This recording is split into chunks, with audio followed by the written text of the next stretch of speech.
Olá, boa tarde para você. Você acompanha agora as principais notícias do Brasil e do mundo desta terça-feira.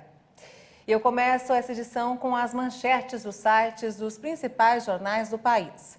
Folha de São Paulo: sul do país pode ter temperaturas negativas a partir de quarta-feira. Há possibilidade de neve, geada e ventos fortes, segundo o INMET. E agora o Estadão: Prefeitura de São Paulo vai montar 10 tendas e criar 2.000 vagas em abrigos para moradores de rua. Haverá ampliação de vagas de abrigo, distribuição de cobertores e alimentos e busca ativa de moradores em situação de rua para pernoite nos centros de acolhida. Valor econômico: varejistas têm abril e maio mais fortes em consumo. O risco é aumento de calote. A liberação de recursos do FGTS, estabilização nos índices de desemprego e antecipação do 13º salário de aposentados e pensionistas podem ter tido algum impacto nesse quadro. E por fim, o Globo: cidade de São Paulo retira a obrigatoriedade do uso de máscaras em táxis e carros de aplicativos. A exigência do passaporte de vacina contra a Covid em eventos na capital também foi flexibilizada. E como vimos aí nas manchetes dos jornais, a onda de frio e o risco de tempestades colocaram em alerta 15 estados brasileiros. No sul existe a possibilidade, inclusive, da passagem de um furacão. O aviso foi emitido pelo Instituto Nacional de Meteorologia, o INMET. O mau tempo dos próximos dias vão exigir atenção. O alerta é do Instituto Nacional de Meteorologia, o INMET, que prevê frio, chuvas intensas e tempestades. Nesta madrugada, Bom Jardim da Serra, no sul de Santa Catarina, registrou 2,4 graus negativos. Outras cidades, como Urupema e São Joaquim, também registraram ocorrência de chuvas com geada e até neve. 15 estados brasileiros receberam sinal de alerta. São eles no norte: Amapá, Roraima, Rondônia, Pará, Amazonas e Acre; no centro-oeste, Mato Grosso do Sul e Goiás; sudeste, Minas Gerais, São Paulo e Rio de Janeiro; e no sul, Paraná, Santa Catarina e Rio Grande do Sul. Esses locais estarão sujeitos a intensas variações climáticas. A gravidade na escala de perigo está nos níveis laranja e amarelo, que são considerados alertas medianos. A explicação para o fenômeno é a chegada ao país de uma frente fria que se desloca do sul para o norte do território. Junto com ela, o INMET anunciou a passagem de um ciclone. O fenômeno se intensificou e chegou à categoria de tempestade subtropical, que foi apelidada de Akekan. As rajadas de vento podem superar 100 km por hora no Rio Grande do Sul, em Santa Catarina e no Paraná, e seguir até o sul do estado de São Paulo. A tempestade subtropical é uma classificação abaixo do furacão, mas alguns especialistas acreditam que a Akekan ainda pode chegar a esse nível de furacão. E nas notícias internacionais, um tribunal russo anunciou que o julgamento do opositor Alexei Navalny, que apelou de uma sentença de 9 anos de prisão por fraude, foi adiado para o dia 24 de maio. A informação foi divulgada 1 hora depois do início da audiência de apelação. Navalny, que compareceu à audiência por vídeo, atrás das grades da cela onde está detido, disse que quer ter acesso ao áudio do julgamento contra ele para comparar com os autos do processo. Um tribunal deve examinar o recurso referente à sentença de 9 anos de prisão proferida em março. Apoiadores afirmam que as acusações têm motivação política. Navalny obteve o direito de ser visitado pela família nesta sexta e, para não perder a oportunidade, pediu o adiamento.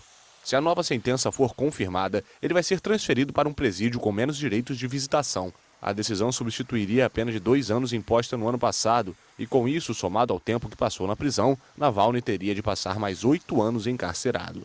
A Rússia tem intensificado a pressão contra veículos da mídia independente e organizações não governamentais, principalmente depois do início do conflito na Ucrânia. Vários decidiram fechar por medo de processos. Mais um passo para trás nos direitos humanos do Afeganistão. Autoridades do Talibã anunciaram hoje que vão encerrar as atividades da Comissão Independente dos Direitos Humanos do país por a considerarem desnecessária. O trabalho da comissão incluía a documentação das vítimas civis da guerra, que durou 2 décadas. No último final de semana, o grupo também decretou o encerramento do Conselho de Segurança Nacional após o anúncio do primeiro orçamento anual. Os talibãs enfrentam um déficit de cerca de 500 milhões de dólares, o equivalente a mais de 2 bilhões e 400 milhões de reais. Desde que o grupo islamita retomou o poder no Afeganistão em agosto de 2021, várias pastas parecidas foram fechadas, como a Comissão Eleitoral e o Ministério de Assuntos da Mulher.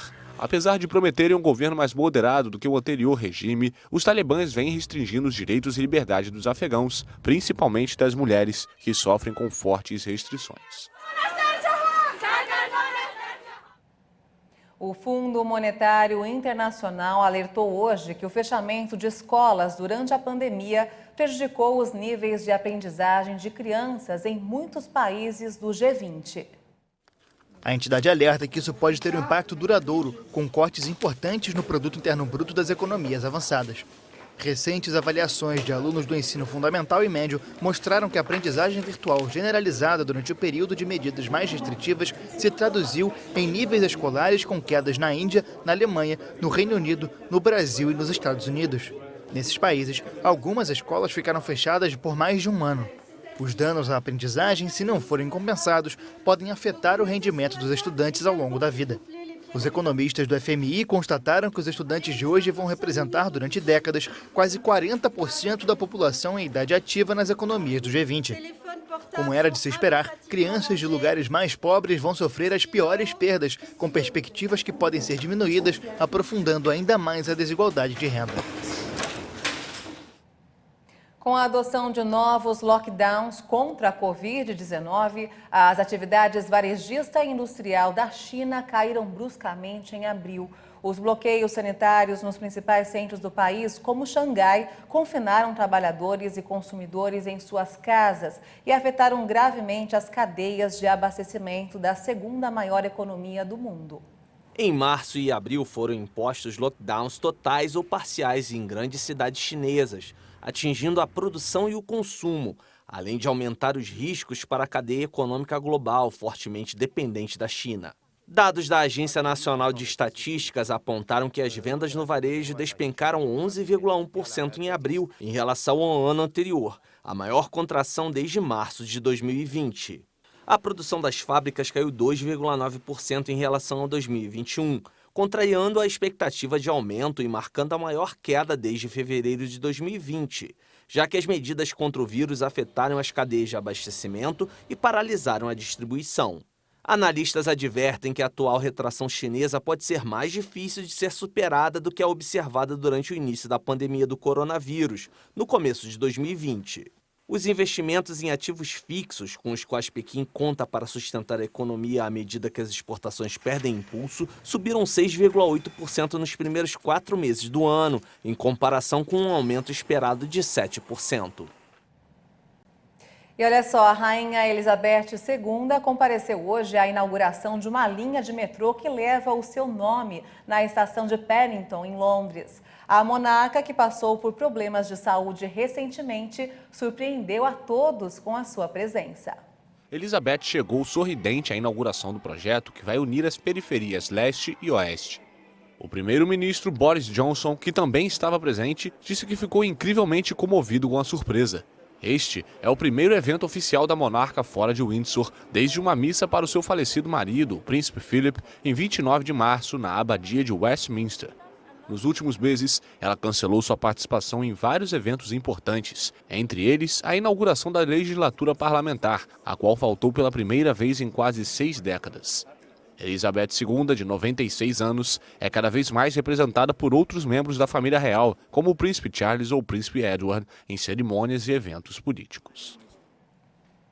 E essa edição fica por aqui. Eu volto logo mais no Jornal das 18h30, ao lado de Juliana Dariva, com outras informações. Obrigada pela sua companhia e até lá.